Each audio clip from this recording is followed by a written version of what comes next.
How's it going, Cubers? This is Volatile, and today we're going to look at 5 color fixing. More than just 2 colors. We don't want to look at these guild lands, any sort of pairs of colors, but it's always something that can produce all 5 colors.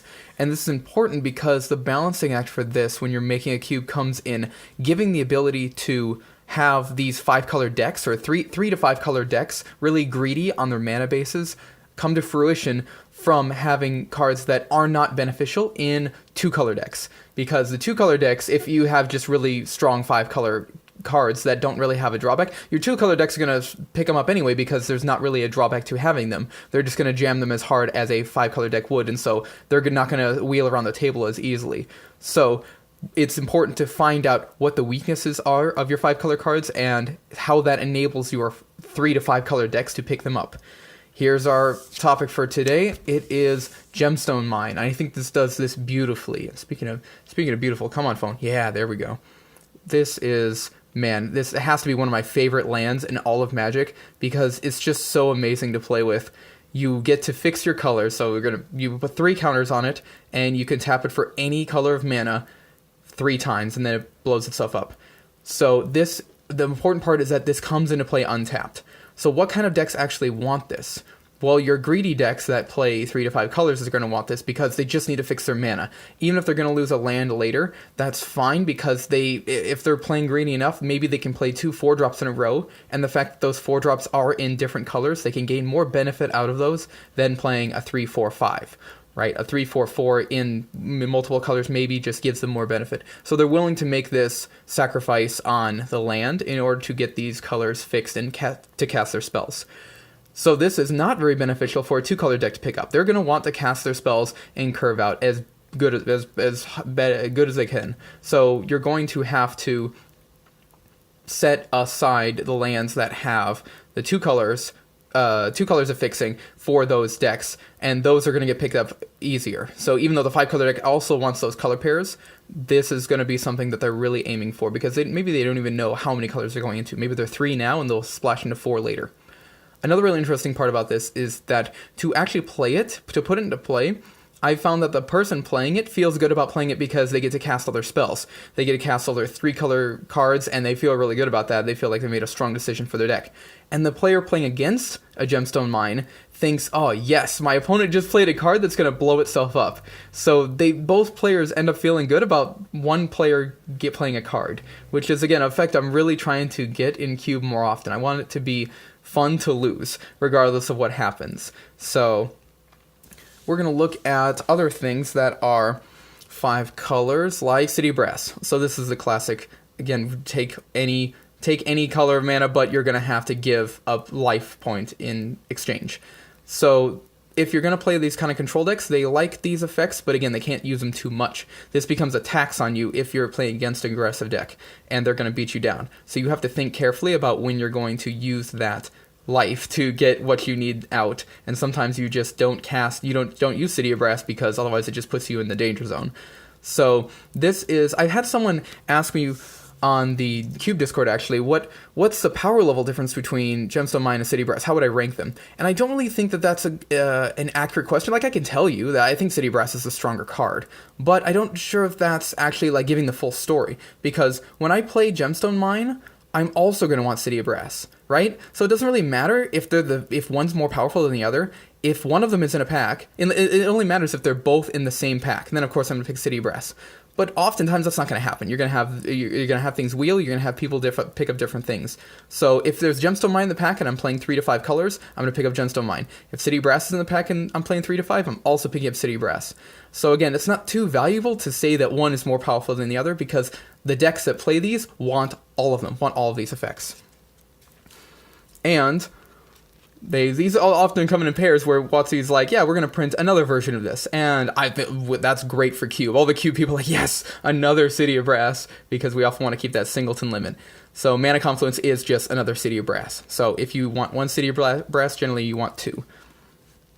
And another thing that comes in pairs, we've got Tomomorphic Expanse, which will search up for a basic land. And people really underestimate the value of just having this fetch any land. Again, the 2-color deck isn't going to want this as much because they're going to want to curve out, and there's a lot of better options available if you're playing Alpha, Beta, Revised Unlimited duels plus fetch lands. So this Terramorphic Expanse is explicitly for the greedy multicolor decks that don't really care about curving out because they're going to play more powerful cards that are in more colors.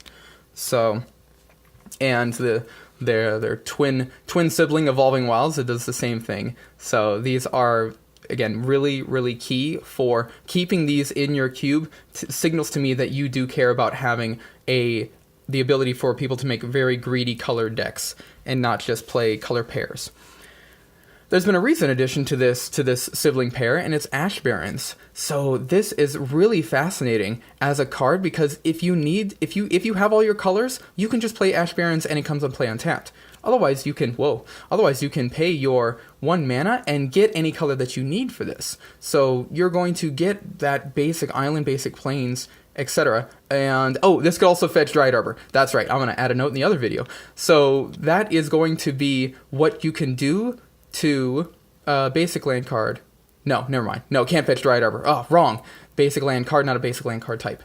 So you're going to be able to use this to get anything that you need for the next land drop, or hopefully you even on the same turn. If you draw Ash Barrens, you can just turn it into another basic land for 1 mana. So the versatility of this is really, really high because, again, you can just play it untapped, play it as a land itself, and it just taps for colorless if you already have all your fixing that you need. Now, we couldn't talk about lands and fixing, especially 5 colors, without talking about Coalition Relic, which is the way to get a ton of colors and even a way to ramp 2 mana in 1 turn, which is pretty rare for the kind of rocks that we generally play in cube. So 3 mana, tap for any color, or you can put a charge counter on it, and then the next turn you can remove a charge counter to add 1 mana of any color. So effectively, you can play this on turn 3, then tap it for a charge counter, then on turn 4, play a land and have 6 mana. So this is explode 6 mana with 2 of any color mana. So it's very, very explosive, and it's a good way to fix up your lands. And it's just straight up, just solid. Not too much to say about it. Chromatic Lantern, again, does almost the same thing. It doesn't give you that extra boost. It's not going to allow you to put a charge counter on it, but it allows all your lands to tap for any color. So this even helps when you're playing things like Maze of Ith that don't actually tap for mana by themselves.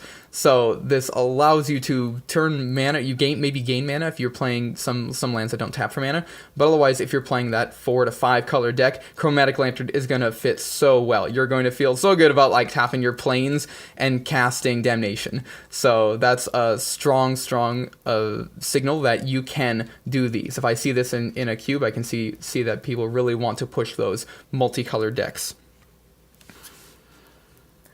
Then we have Grand Coliseum. Comes into play tapped, and taps for any... It's a City of Brass that comes into play tapped. And that just speaks to how powerful City of Brass is that you can have a version of it that comes into play tapped, and it's still good. But you can also have the ability to tap for 1 color. So it's not strictly better than City of Brass, or strictly worse, because you have the option of just getting a colorless mana if you don't need any color, if you've already got your fixing through your other lands. So early this is going to tap for any color mana and hurt you, and then later it's just going to tap for colorless and not hurt you. Whereas City Brass is always going to be that light life ping. And because we're playing cube, there are no rules. We can put whatever we want to play with. And I want to play with City of Ass, which is a funny joke card about City of Brass.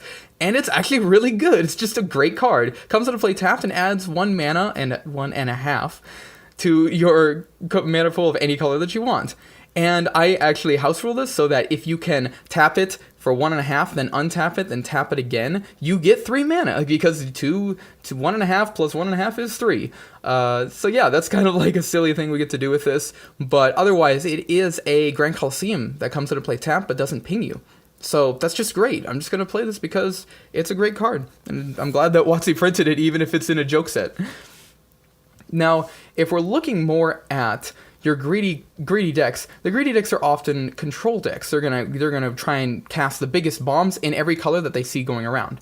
But this is going to subvert expectations in that this is for an aggro deck that's 3 to 4 colors. And it allows you to, if you just only play creatures and beat your opponent down, this Ancient Ziggurat helps you out a lot. If you have very good fixing, you can just play a 1-drop in red, a 2-drop in black, a 3-drop in blue, and tempo your opponent out. So this helps greedy decks. When we normally think of greedy decks being control decks, this actually helps greedy aggressive decks to get where they need to go. So it can be problematic if you have spells that make creatures. That's what I found, that this kind of stumbles a bit, because, oh, technically I'm playing creatures in my deck, but I have to pay mana that's not from Ancient Ziggurat in order to cast something that makes creatures. So when you're looking at your greedy deck, you're going to look at things that cost multiple of the same pip, the 2 white or double black, and these can be hard to cast unless you have something like Reflecting Pool. So also the filter lands really help with this, but since we're only looking at something that taps for any mana, Reflecting Pool is where it's at. So you can have a single plains and tap that for a white, and then Reflecting Pool also taps for a white, when otherwise you wouldn't be able to cast double. So this is directly correlated to the amount of double costed cards, double white pip or double black pip cards that you can cast in your deck. So if you have a lot of those, Reflecting Pool will be very helpful, in that you only need a single source. And also, if you're playing with something like Grand Coliseum or City of Brass or anything like that, this automatically taps for any color, and you could just use that as a conduit almost to get that ability to get any color out of it. And finally, we have the land that is all other lands. Comes into play tapped as a copy of any land in play.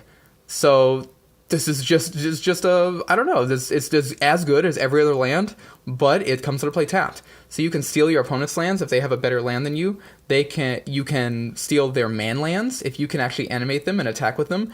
So you can steal their Creeping Tar Pit or their Celestial Colonnade. You can just steal one of your own lands, copy one of your own lands, and get extra benefit out of it, because you just need that extra fixing. So Vesuva is as good as every other land. It just comes to play tapped. So as long as you can afford the fact that it's going to come to play tapped no matter what, I think it's worth running in a good majority of decks, actually. So I hope that gave us a good rundown on the ways to get 5-color decks and actually enable them without having all their pieces picked up by the less than 5-color decks. So hope that was informative. I'll see you guys next time.